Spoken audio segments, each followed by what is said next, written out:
The point is that my mom was a history teacher.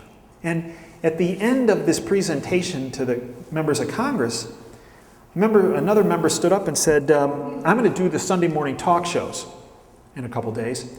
If they ask me what's the one word to describe Obamacare, what do I say?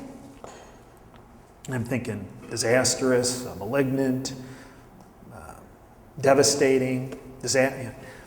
And then I went to back with my mom. My mom was a history teacher. And she educated me that on many different types of systems around the world. And she said, when you have authoritarian nationalism that penalizes and punishes anyone and everyone who opposes the state, that is fascism. By definition. Anyone and everyone who opposes the state will be penalized. So I wrote an op-ed entitled "The One Word to Describe Obamacare," based on my meeting with Congress. It led to dozens and dozens of death threats. But it was factual. And in actuality, since that op-ed was written 3-4 years ago now, it's actually turned out to be prescient. You see, folks, one of the things that I like to do is flow diagram out healthcare programs. That's what blew apart Hillary Care, when this other guy and I drew out the flow diagram that ended up appearing in the Wall Street Journal. As bad as Hillary Care was, Obamacare is even worse. And the reason is because in Obamacare, we have the penalty part. If you're an individual and you don't sign up for Obamacare, you will be penalized. Although goofball Roberts in the Supreme Court says that's a tax.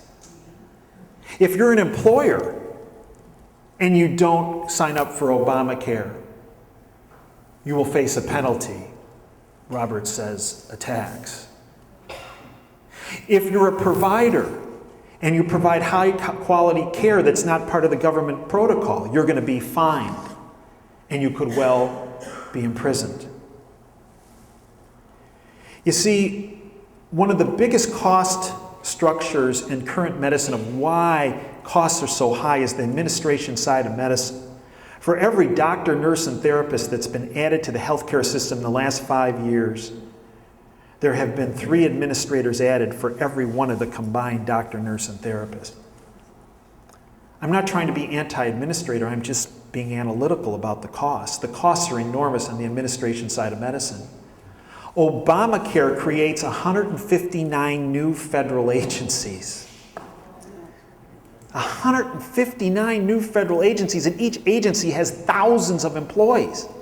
How in the world do you cut costs when you're adding thousands and tens of thousands of people to administer a program? And then the way they're going to make sure that you as the individual or you as the employer sign up for this is they put the IRS in charge of it and allocate 16,000 new agents for implementation. The learner who was put in charge of it was the person that had targeted Tea Party groups and individuals that were not of like mind with the current administration.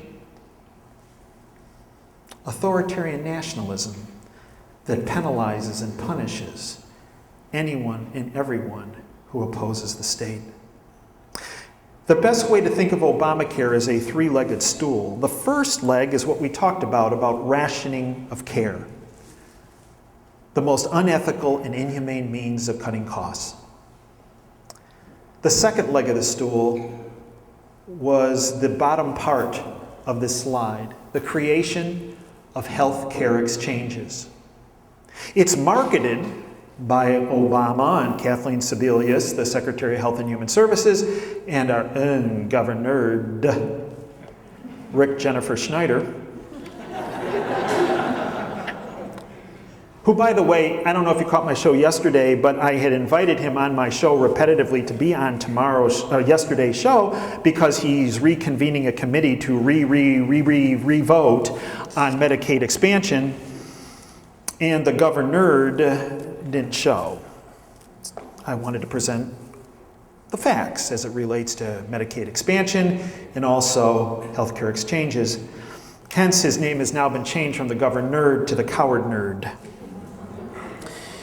Healthcare exchanges are marketed by those who love Obamacare as being marketplaces for folks to choose what type of program and what kind of insurance they want to have. Really? Because look at the box right above health insurance exchange. It says Health Choices Administration with the Health Choices Administration Commissioner. See, they're the folks that are in charge of saying, no, that can't be included, that can't be included, that can't be included, but hey, Medicaid expansion can be included. You see, right now, the biggest healthcare exchange exists in the federal system for federal employees. And we have actually some really good data from that. Now this is a report from the Government Accountability Office looking at the federal healthcare exchange. And I think the statistics will tell you why it's such a good idea. The Government Accountability Office has found the cost to benefit ratio of the federal health benefit program, the exchange, is 51% higher than non-federal programs. 89% higher than large self-insured businesses.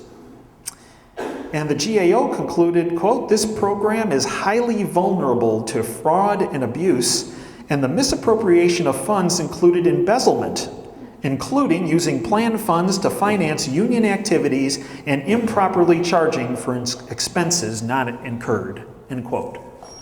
Wonderful program. This is why we should make this a nationalized program for all of us to be involved with. You see, folks, healthcare exchanges are not a free marketplace of options for us. It's like a storefront. It's like going to the local grocery store and you walk in the door and there's only one item, toilet paper, to buy. And that toilet paper is at extraordinarily high costs. And when we walk out of that store where we had one choice of toilet paper to buy, there's an IRS agent to make sure that we've bought that toilet paper. And if we haven't purchased that toilet paper, that IRS agent is eager to make us go back in the store to buy that very expensive piece of toilet paper, or roll of toilet paper. Or they're going to fine us and charge us as if we had just bought it. Healthcare exchanges are in fact a front. They're not going to save anyone any money, and they're going to lead to actually reduced choices rather than increased choices. The third leg of the stool is Medicaid expansion. Medicaid expansion, Medicaid, we know Medicare is for the elderly and for the senior citizens and for the disabled. Medicaid is for the poor and the indigent.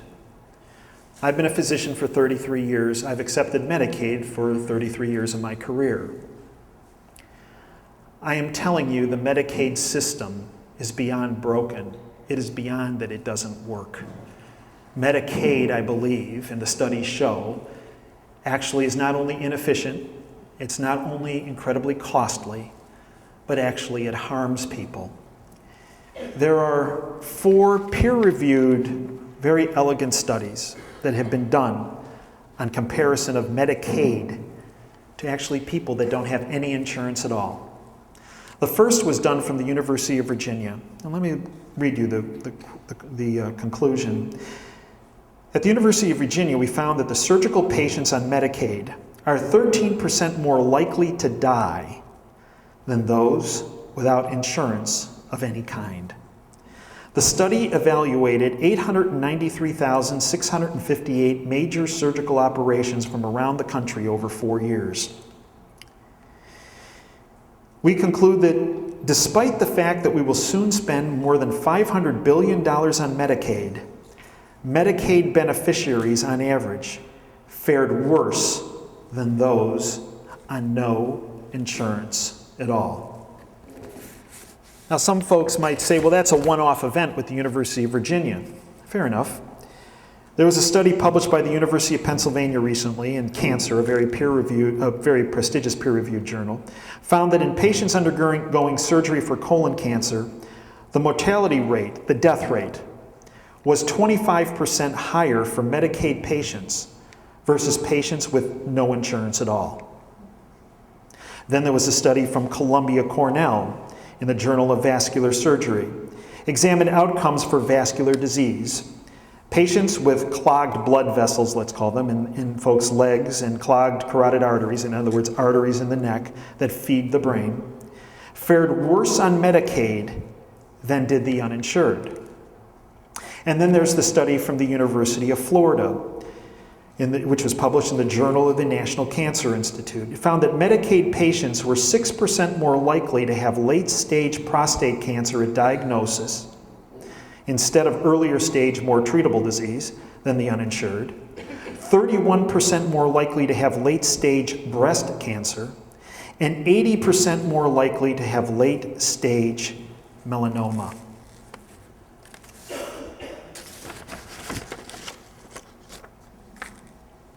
Providers that accept Medicare, or Medicaid, are also at risk. There are a significant percentage of providers around our country that don't accept Medicaid. It's not that they're not caring people. I can tell you that in our office, every Medicaid patient we take care of, we don't cover the overhead. Doesn't cover the electricity, our staff's costs, let alone any fee for the doctor. That's why there are many physicians around our country that don't accept Medicaid.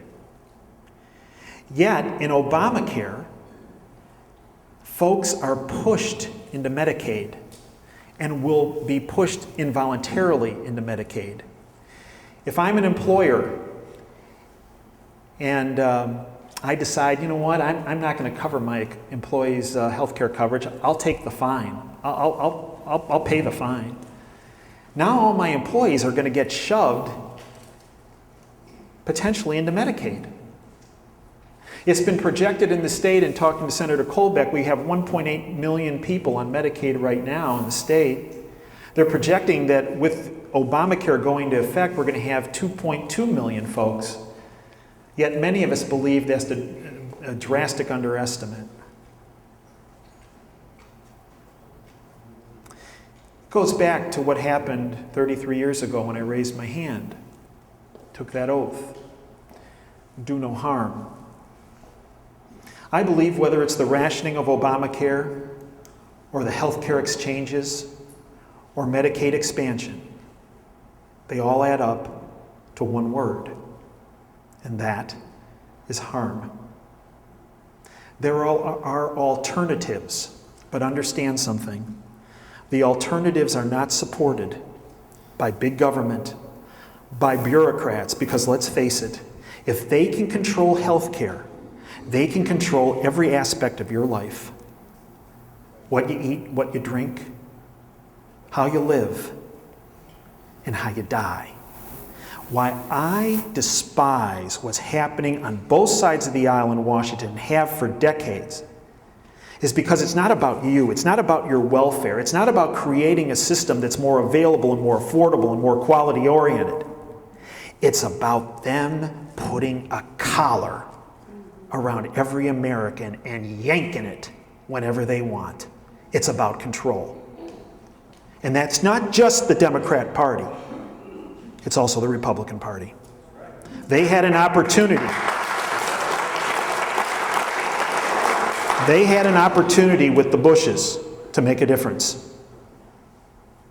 They walked away. They walked away. So it's up to you. It's up to you to no longer remain silent. It's up to you to educate and empower as many of your friends and families. Because Senator Colbeck is going to talk not only about Medicaid expansion, in the state here. But he's going to talk about viable, free market alternatives that empower you. Not big government, not the insurance industry, not the HMO industry, not the ivory tower elitists in the AMA, but you. But the only way we win this war and defeat medical fascism is up to you. It's about getting off a dead center. It's about educating and touching as many people as you like, and understand from me, there are people that are going to get mad at you. And they're going to get mad at you because they can't take the truth.